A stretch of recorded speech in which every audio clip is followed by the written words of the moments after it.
Welcome back students. हम लोग discuss कर रहे थे स्पेशल क्वेश्चंस जो सीबीएसई के नए पैटर्न के हिसाब से हैं 2021 एंड ऑनवर्ड्स आगे आने वाले एग्जाम्स के लिए नेशनल एजुकेशन पॉलिसी के हिसाब से ये कॉम्पिटेंसी बेस्ड क्वेश्चंस हैं जो कि हर साल 10% से बढ़ते जाएंगे। So unit number 5 electromagnetic waves assertion and reasoning question. पहला सवाल है electromagnetic waves do not require medium for their propagation. तो statement is correct. They can't travel in a medium, statement is wrong. So reason गलत है और वो उसका statement भी गलत है, assertion true है but reason is false, इसलिए आंसर हुआ सी। सेकंड है a changing electric field produces a magnetic field। सही बात है, करेक्ट है। a changing magnetic field produces an electric field, ये भी सही बात है। तो दोनों सही हैं, both assertion and reason are true but reason is not the correct explanation, इसकी वजह से नहीं। नेक्स्ट है X rays travel with speed of light. ठीक है, सही बात है। X rays are electromagnetic rays, ये भी सही है। इसीलिए और क्योंकि सभी इलेक्ट्रोमैग्नेटिक रेज जो हैं या वेव्स भी कह सकते हैं, हाई फ्रीक्वेंसी वेव्स को हम रेज कहते हैं क्योंकि उनका वेवी नेचर नजर नहीं आता, तो स्पीड ऑफ लाइट से चलती, तो एक करेक्ट एक्सप्लेनेशन है, इसलिए आंसर है। Environmental damage has increased amount of ozone in atmosphere.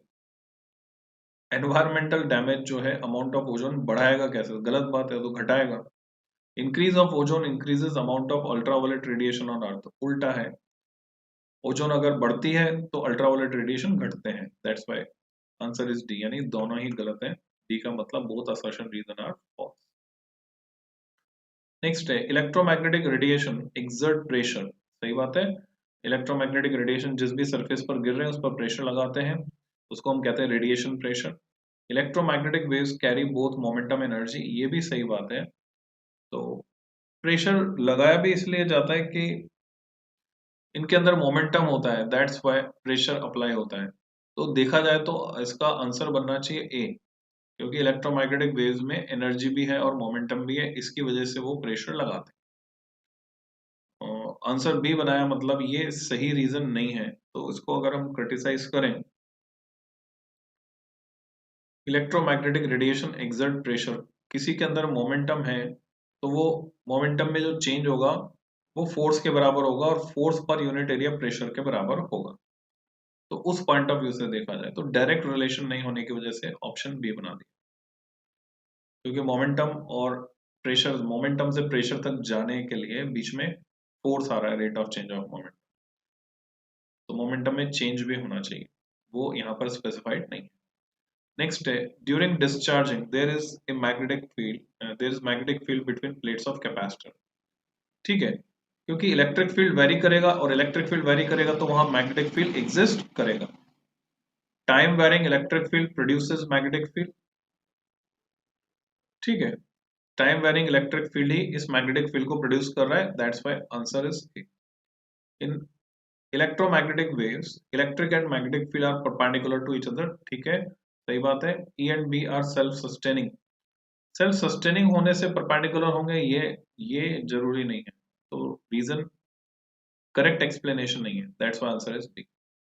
The earth without its atmosphere would be inhospitably cold, ये सही बात है, ये आपसे पूछा जाता है, अगर एटमॉस्फेयर नहीं होता तो जो टेम्परेचर है वो और भी कम हो जाता है, एवरेज टेम्परेचर अर्थ पे, क्योंकि अभी क्या है, एटमॉस्फेयर की वजह से ग्रीन हाउस इफेक्ट होता है और वो रात में अर्थ का टेम्परेचर मेंटेन करने में मदद करता है। All heat would escape in the absence of atmosphere, ये सही बात है, तो correct answer A. The EM waves of shorter wavelength can travel longer distances on Earth's surface than those of longer wavelength। ठीक है, शॉर्टर वेवलेंथ अगर है तो ज्यादा दूर तक जा सकती हैं, लंबी दूरी तय करेंगी क्योंकि एनर्जी उसमें ज्यादा होगी। Shorter the wavelength larger is the velocity of propagation, wavelength का वेलोसिटी से ये वाला लिंक गलत है, that's why answer is C, क्योंकि C equal to nu lambda होता है। नेक्स्ट है EM waves follow superposition principle, obviously differential expression of EM wave is linear। ठीक है, हम इस तरह से इसको लिंक कर सकते हैं कि उसकी जो एक्सप्रेशन लिखेंगे, डिफरेंशियल एक्सप्रेशन लिखेंगे, इक्वेशन लिखेंगे, तो वो लीनियर आती है, इसलिए वो सुपरपोजिशन प्रिंसिपल को फॉलो करते हैं। Sound waves can not travel in vacuum but light waves can. सही बात है। Light is an electromagnetic wave but sound is mechanical wave. सही एक्सप्लेनेशन है, इसलिए A. The microwave are better carriers of signals than radio waves. Microwave में energy ज्यादा होती है, ज्यादा दूर तक ले जा सकती है। The electromagnetic waves do not require any medium to propagate. ठीक है, दोनों स्टेटमेंट करेक्ट है, पर रीजन जो है सही एक्सप्लेनेशन नहीं है असर्शन का। Transverse waves are not produced in liquids and gases. सही स्टेटमेंट है। ट्रांसवर्स वेव्स, क्योंकि लिक्विड एंड गैसेस जो है वो टेंजेंशियल फोर्स को सस्टेन नहीं कर पाते, स्ट्रेस को सस्टेन नहीं कर पाते। Shorter the wavelength larger is the velocity of propagation. Wavelength अगर कम होगी, वेलोसिटी तो फिक्स है, shorter the wavelength larger is the velocity of propagation, ऐसा कहना, क्योंकि वेलोसिटी मीडियम पर डिपेंड करती है, वेवलेंथ पर नहीं करती, और इसका कुछ लेना देना इससे है नहीं, तो ये डाउट में जा रहा है question. v equal to nu lambda, अगर मैं फ्रीक्वेंसी को फिक्स रखता हूं, तो वेवलेंथ अगर कम करूंगा तो वेलोसिटी भी कम हो जाएगी, अगर मैं फ्रीक्वेंसी को फिक्स रख। अदरवाइज वेलोसिटी कांस्टेंट रहेगी, वेवलेंथ अगर कम करेंगे तो फ्रीक्वेंसी बढ़ जाएगी, तो इररिलेवेंट है, तो ये आंसर डाउटफुल है। नेक्स्ट है, the energy content in A small volume through which N EM wave is passing oscillates with the frequency of the wave. Energy की फ्रीक्वेंसी डबल हो जाती है बच्चों, ये एक्सप्रेशन बिल्कुल SHM जैसा है, जैसा आप 11th में SHM में पढ़ते हैं, तो इक्वल नहीं होती, डबल होती है, इसलिए गलत हो गया state. Energy density of wave is given by half epsilon 0 E square. Energy density half E0 लिखा है, वो कंफ्यूजिंग है, इट शुड बी एप्सिलॉन 0, और ये सिंबल एप्सिलॉन जैसा नहीं दिख रहा, that's why D। Like light radiation, thermal radiation are also electromagnetic radiation। ठीक बात है, infrared rays। Thermal radiation require no medium for propagation, ये भी ठीक बात है, पर ये इसका सही रीजन नहीं है। X-rays cannot be deflected by electric or magnetic fields। सही है, these are electromagnetic, सही है, इलेक्ट्रोमैग्नेटिक वेव्स होने की वजह से ये इलेक्ट्रिक और मैग्नेटिक फील्ड में अनडिफ्लेक्टेड पास होती है। EM waves are transverse in nature, सभी EM waves नेचर में ट्रांसफर्स होती हैं, ये पता चलता है कि इनको हम पोलराइज कर सकते हैं। Waves of wavelength 10 millimeter are radio wave and microwave। So radio wave और माइक्रोवेव एक साथ कैसे हो सकती है, या तो रेडियो वेव होंगे या तो माइक्रोवेव होंगी। So answer is C. और कौन सी होती है 10 मिलीमीटर, आप चेक कर सकते हैं, इसकी फ्रीक्वेंसी निकाल सकते हैं, फ्रीक्वेंसी किस रेंज में आ रही है 10 मिलीमीटर को, स्पेक्ट्रम के हिसाब से आप देख सकते हैं किस रेंज में आ रहा है। और इसका तरीका अगर मैं आपको बताऊं, अगर हमारे पास और ज्यादा क्वेश्चन नहीं है, तो क्वेश्चन तो है, ओके। तो थ्योरी के लेक्चर आप रेफर करें, उसमें मैंने एक्सप्लेन किया हुआ है। डाइपोल ऑसिलेशंस प्रोड्यूस्ड EMF, ये दिया हुआ है बच्चों, पॉइंट्स इसमें समरी पॉइंट्स में दिया हुआ है। Dipole oscillation produce EM waves, correct है। Accelerated charge produces EM wave, ये रीजन भी सही है। In an electromagnetic wave, magnitude of magnetic field vector B is much smaller than the magnitude of electric vector E। ठीक बात है। Magnetic field vector अगर देखेंगे E/B इक्वल टू C से, तो बहुत छोटा ही होता है। This is because in electromagnetic wave E/B equal to C ये रिलेशन में होता है, और पर्टिकुलरली पीक वैल्यू के लिए हम लेते हैं E0/B। The gyration electron can be source of EM wave. Gyrating electron घूम रहा है, तो एक्सेलरेटेड तो है ही, सेंट्रीपिटल एक्सेलेरेशन है, तो वो इलेक्ट्रोमैग्नेटिक वेव का सोर्स है, सही बात है। The electron in circular motion is accelerated motion, centripetal acceleration वहां होता है ऑब्वियसली।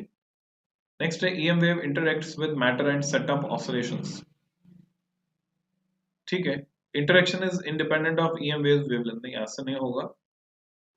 इंटरेक्शन जो है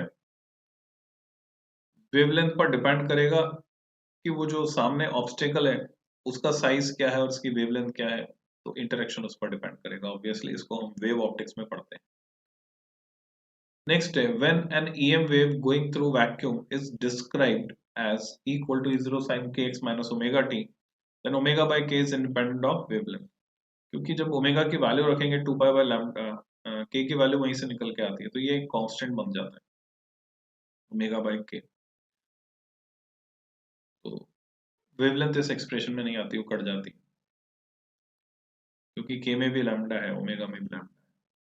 omega by K is speed of the wave, ठीक है, कांस्टेंट रहे। Ozone layer is essential for sustaining life on earth. Obviously ultraviolet radiation से बचाती है। Ozone layer absorbs UV radiation. Microwaves are considered suitable for radar used in navigation. हाँ, क्योंकि इनमें energy ज्यादा होती है तो ज्यादा दूर तक जा सकती हैं, इसलिए। Have wavelength of few millimetres, due to this reason they suffer very small diffraction, ज्यादा दूर तक जा पाते, मुड़ती नहीं। Ratio of speed of UV rays, ultraviolet rays and infrared waves in vacuum is 1। Vacuum में सभी सेम स्पीड से चलते हैं, बोथ इंफ्रारेड यूवी रेज, सभी इलेक्ट्रोमैग्नेटिक वेव्स सेम स्पीड से चलती है, स्पीड ऑफ लाइट c से।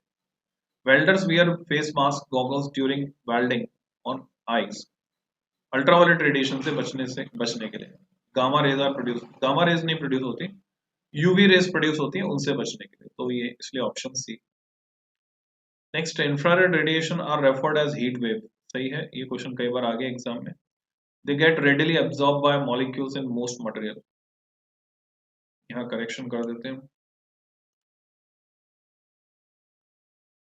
बाय।